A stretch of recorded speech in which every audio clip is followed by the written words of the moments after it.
Next up, Notre Notre Dame. Dame. Last one. All right. So obviously Notre Dame is on a different level than every single one of these other teams. Um, they have held the independent number one recruiting class the entire time that the 24/7 sports composite has existed. They will always hold that spot. Currently, or their recruiting class was ninth in the country last year. Their previous year was 18th, and right now for next year they're at number 2. And they've got a hell of a recruiter. Marcus Freeman is their defensive coordinator, is probably also their best recruiter. It will Coming from shock. UC. He's coming from Yeah. UC. This is his first season as defensive Yes, this will be coordinator. his first. It will shock me if Notre Dame. I think he improves Notre Dame significantly on the defensive end, which is where I think that they needed the most improvement. See, that's interesting because I feel like they were better. The best part of their team was their defense. I think so. Knowing Notre Dame and like how they like especially how Brian Kelly likes to do things, they don't typically. I mean, I can't remember a time in which they've ever typically ran the score up and had a high flying offense. So having an extremely strong defense is the core of their winning.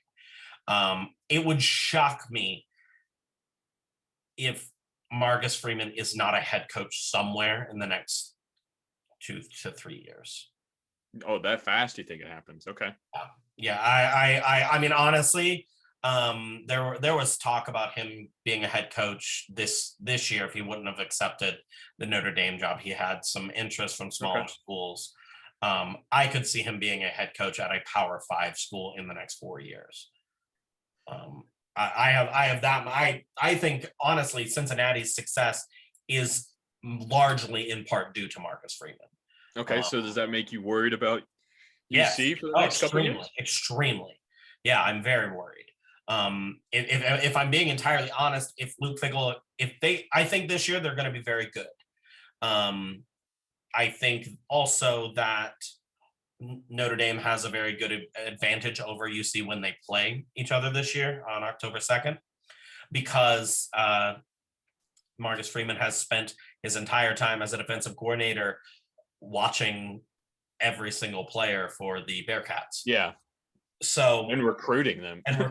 He knows their weaknesses. He knows what they do. He can tell his players what they do. Yeah. So that's a huge strength for Notre Dame to win that game.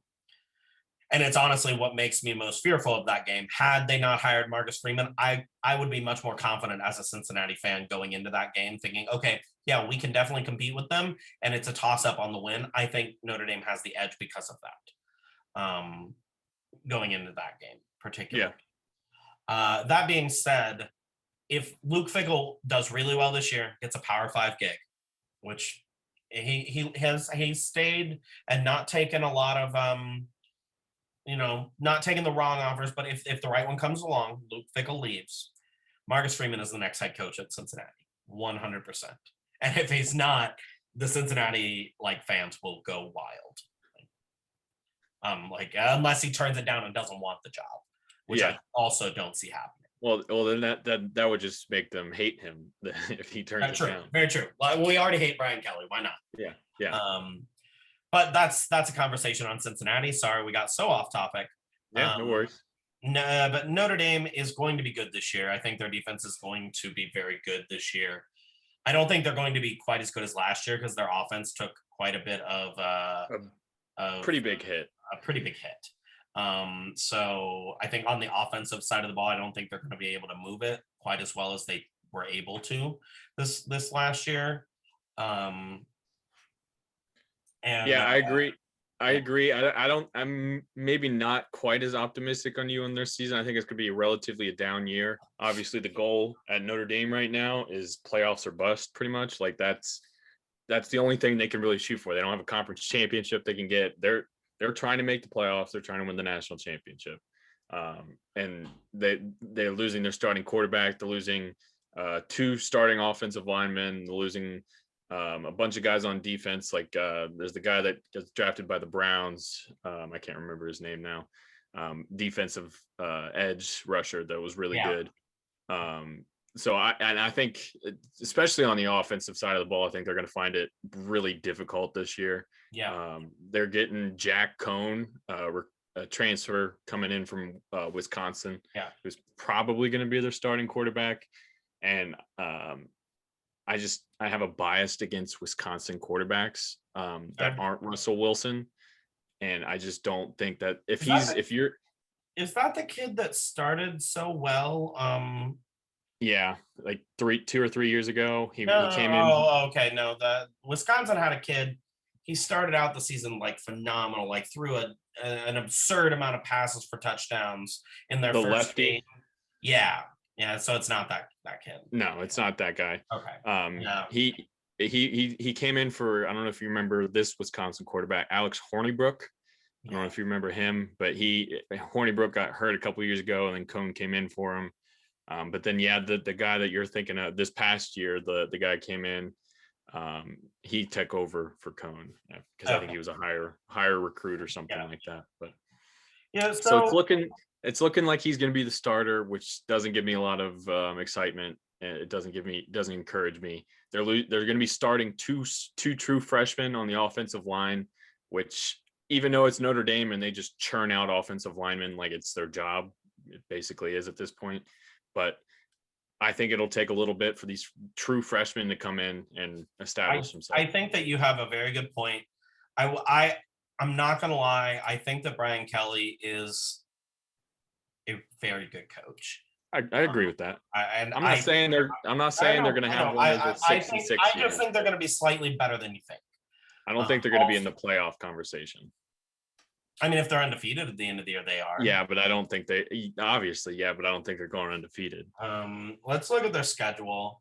Florida State, Toledo, and Purdue. I think they win all three of those. I like the return of the Purdue Notre Dame rivalry. We don't have a good record in it, I know, but I don't know. I just like playing Notre Dame. Yeah, I agree. I think that's I like in-state games. It's always fun, and it's easier for everyone to try. And there's a long history in that Purdue Notre Dame football rivalry. And then they play Wisconsin, and I think that's a tough game. I think it's winnable.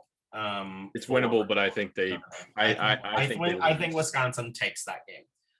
If we're being honest, Cincinnati, if Notre Dame loses to Wisconsin, they're not losing to Cincinnati.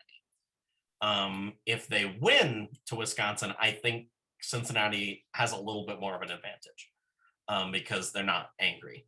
Yeah. And I, that doesn't really make sense, but it makes a lot of sense to me. So yeah. Then they play at Virginia Tech. I think that's a win. They play. I think it could be a competitive game, but I think they should win. It could be, but Virginia Tech just isn't what it used to be. No. Then they play at USC, and I'm just not hot on USC yet. I am. I'm not hot on them, but I think it's at Notre Dame, so I think that they win. And then they play my North Carolina Tar Heels, and they're going to lose that game. Yeah, they are. They are going to lose that game badly. My Tar Heels are going to roll in to South Bend. You were right. South Bend. Well, yeah, they're going to roll in. They're going to drop 80 points on them. They're going to put their Tar Heels on top of their little Irishman on top of touchdown Jesus. Okay. And then after that, they play Navy, Virginia, Georgia Tech, and Stanford. All of those, I think they win. Yeah. So 1, 2, 3, 4. But see, the Navy game, the game between Notre Dame and a military academy is always weird. Like like Navy comes close to beating them. I don't think at Stanford is the last game of the season. I don't think that's going to be the easiest game.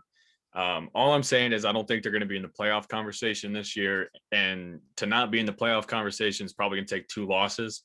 And I'm thinking Wisconsin, USC. I think they lose both. USC, I could see 3 I think losses. in this year they have to go undefeated. And they have 2 big road bumps with a couple other small ones. Cincinnati being the small one, Wisconsin and USC and North Carolina being the big ones. Yeah. USC and Cincinnati are small road bumps for me. Wisconsin and North Carolina are the big ones. I think those are going to be the toughest games that they have all year. Yeah. So yeah, I mean, it could go either way. I can see them being 10-2. I can see them being 12-0. I can see them winning every game. It's not inconceivable to say they could win every single game. I don't think it's going to happen, but it's not inconceivable. Crazy things have happened. Yeah. Yep. That's